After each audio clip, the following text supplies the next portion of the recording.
sütümüzü ilave ediyoruz.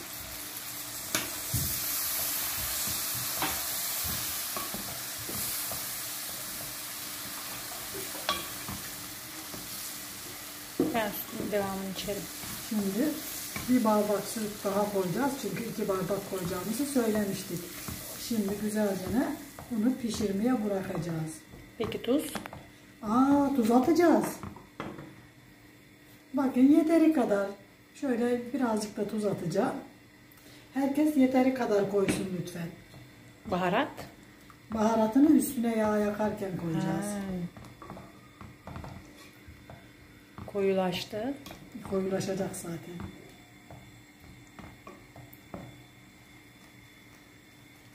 Sevgili dostlar, bugün size biberden harika bir kahvaltılık hazırlayacağım. O kadar güzel olacak ki siz bile bayılacaksınız. Ara öğünlerde de yapabilirsiniz. Normal yemeklerde misafirinizin yanında da yapabilirsiniz ama ben kahvaltılık olarak düşünüyorum. Onun için ailenizin büyüklüğüne, çokluğuna göre değerlendirebilirsiniz. Benim 5 tane yeşil biberim, 2 tane kapya biberim, 2 diş sarımsağım, birazcık yani 1 bardak sıvı yağ, 2 bardak sütüm ve 1 kaşık da unum var. Şimdi sütümüzü, unumuzu bir kenara koyalım. Sonra da sarımsaklarımızı da bir kenara koyup biberlerimizle başlayalım dostlar. Bakalım nasıl olacak. Şimdi ben bıçak istiyorum anneciğim. Her şeyi de ben. Geçen günkü yaptığın o çorba neydi öyle muhteşem? Evet vallahi çorbaya bayıldım dostlar. Pancarlı çorba. Evet pancarlı çorbada, ıspanaklı çorbada gerçekten harika olmuştu. Bakın dostlar bu büyüklükte doğruyorum. Çok küçük de değil, çok büyük de değil. Bu kadar mı büyük? Evet. Harikasın.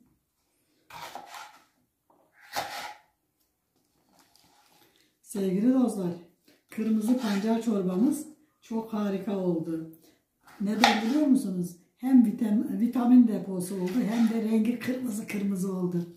Yani çocuklarınızın da dikkatini çekeceği harika bir kırmızı çorba oldu. Lezzetine gelince büyüklerin de dikkatini çekeceği bir çorba oldu. Çünkü gerçekten çok lezzetli oldu. Bol malzemeli. Her şeyine mükemmeldi. Hele o mantarı. Bakın dostlar, şeyleri de yeşil biberlerimizi de aynı büyüklükte doğrayacağım. Şimdi yeşili de doğra da bütün bir video boyunca biberi kesmeni izlemek zorunda mıydık demesinler. Bence de yani lütfen. Zaten bana gıcıklar. Sana niye gıcık olsun? Senin seyircilerin bana gıcık oluyor. Ama sen de beni azarlıyorsun. Ben seni azarlamıyorum. Kanıtlasınlar. Bak. Hangi videoda ne dediğimi söylesinler. Vallahi. Yazsınlar görelim. Hodri meydan. Ben seni hiç azarlamıyorum. Tabii canım. Bir ben biliyorum senin beni azarladığını, bir de seyircilerim biliyor. Seyircilerin yazsın hangi videodaymış? Desin ki şu videoda şu dakikada diyebiliyorlarsa izleyeceğim. Ben şahsi hesabımla da gelip yazacağım. Vallahi. Diyeceğim ki özür dilerim. Özür zaten dilemek zorundasın benim takipçilerime sen. Hayır, senden özür dileyeceğim. Ben takipçilerine bir şey demedim ki. Ben onların yorumlarından bahsediyorum. Neyse hadi bakalım. Şimdi ben dostlar tavamızın içine şöyle yağımızın bir kısmını koydum. Hepsini koydum dostlar. Kusura bakmayın bazen cimrileşiyorum işte. Ne yapalım, hayat bizi cimriliyor. Biz mi cimrilik yapıyoruz? Her şey çok pahalı. Biber 30 TL'den alıyoruz evet. Kilosunu. Şöyle birazcık ısınsın yağımız ondan sonra. Şimdi bir şey söyleyeceğim. Ben hani dedim ya benim biber tarifim olacak demiştim. Sen çıktın dedin ki benim biber tarifim. Bir baktım masadaki bütün hazırlıklar senin tarife göre oldu. Evet. Ortak benzerlik yanlar olduğu için. Şimdi senin benim biberim çok güzel olacak. Bir şey söyleyeceğim. Senin biber tarifin mi daha çok izlenecek, benim biber tarifim mi? Görüşeceğiz. Hadi görüşelim. Neyine giriyorsun? Hadi. Yok lades olmadı. Lades değildi ya. Yanlış oldu. Ladesine girişmiyoruz biz. İddialaşıyoruz. İddiaya gidiyoruz. Eğer benimki çok izlenirse ben sana 1 aylığımı vereceğim. Emekli maaşını mı vereceksin? Evet. Babamınkini de vereceksin mi? Hayır. Neyine? Dedim ya maaşıma. Senin Maaşına. maaşını bana vereceksin. Ya yok o kadar, ben çok maaş alıyorum. Beni ilgilendirmez. Tamam o zaman girdik kız. Allah Girdik. Allah. Hemen oyun bozanlığı seviyorsun. Tamam. Kimin biber tarifi daha çok izlenirse İşte tamam. o kazanacak. Ben çok iddialıyım. Şimdi şunları kaldırıyoruz. Sütler kalıyor.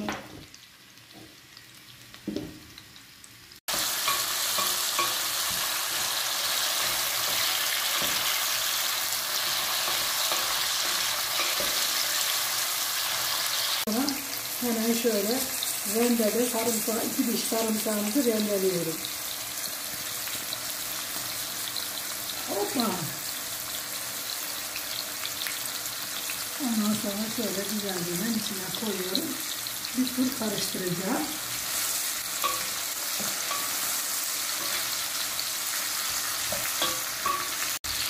Bir kaşık unumuzu da koyuyorum.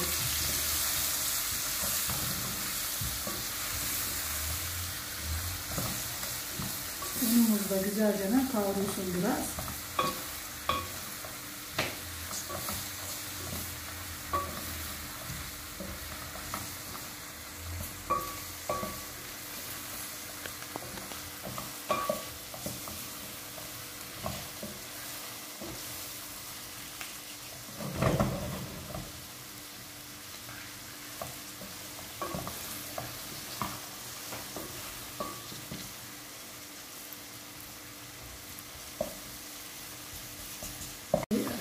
Unumuz kavrulduktan sonra ne yapıyoruz? Sütümüzü ilave ediyoruz.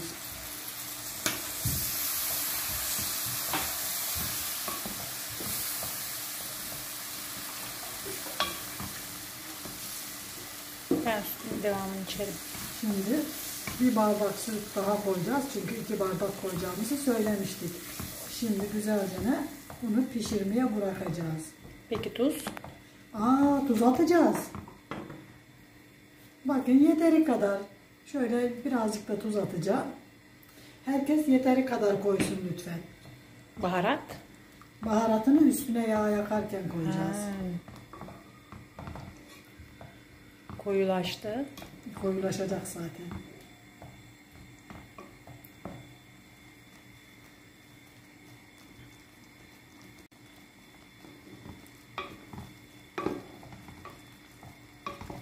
Çok yemek biliyorsun.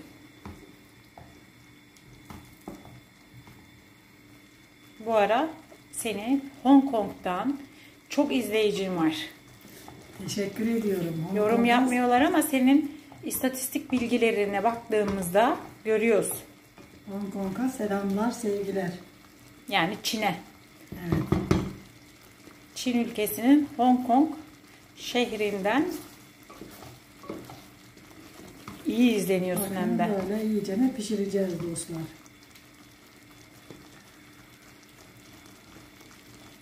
Artist oluyorsun kız anne. Benim artist olmada gözüm yok ki kızım. Hakikaten fenomen oluyorsun. Allah herkese hayırlı rızık versin. Rabbim bana da bundan bir rızık verdi. Bazı öyle tanımadığım gönül bağı olan dostlar var. Melek teyze. Ya Melek teyze gibi. Allah razı olsun İzmir'deki Melek Hanım'dan. Yani bizi görmeden dost olan, görmeden seven, görmeden sevilen dostluklar harika dostluklardır. Bütün beni izleyen, beğeni yazan, ne bileyim bana yorum yazan, hatta iyi kötü hiç önemli değil. Önemli olan yazmış olmaları. Çok önemli. Şimdi dostlar bunu alıyorum ve servis tabağıma koyacağım. Bu kadar pişmesi yeterli. Şimdi harika pişti ve ne yapıyoruz? Tabağımıza koyuyoruz. Çok farklı olacak. Ay heyecanla yiyeceğim. Şimdi bakın çok nefis oldu. Şimdi de bunun üstünün sosunu hazırlayalım. Şöyle tereyağımızı güzelce eritiyoruz. Tereyağının suyu gitti. Tamamen yağa döndü. Şimdi bakın bir kaşık biber, bir kaşık nane, azıcık da karabiber içine atıyorum. Ve altını söndürüyorum.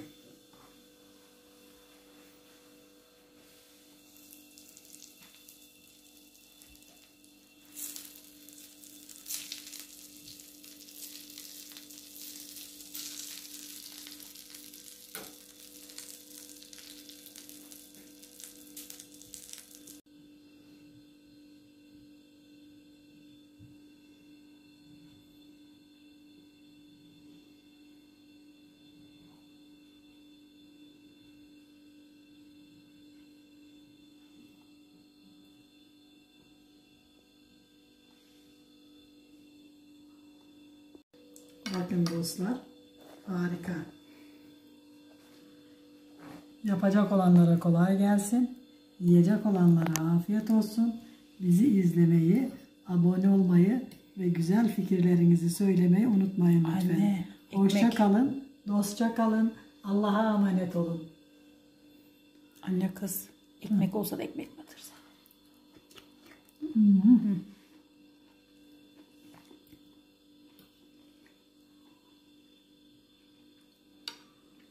Harika. Muhteşem olmuş. Gerçekten muhteşem olmuş. Hı hı.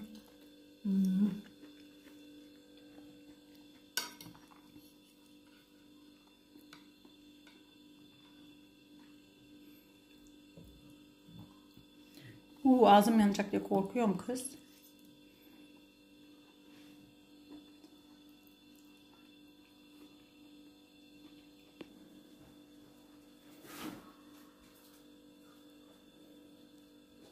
Böyle ekmeğini bandıra bandıra. Yedi buralara.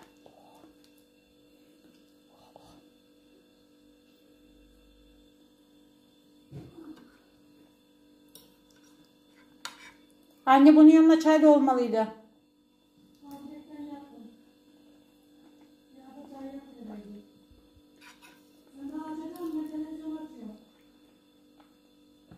Bekle.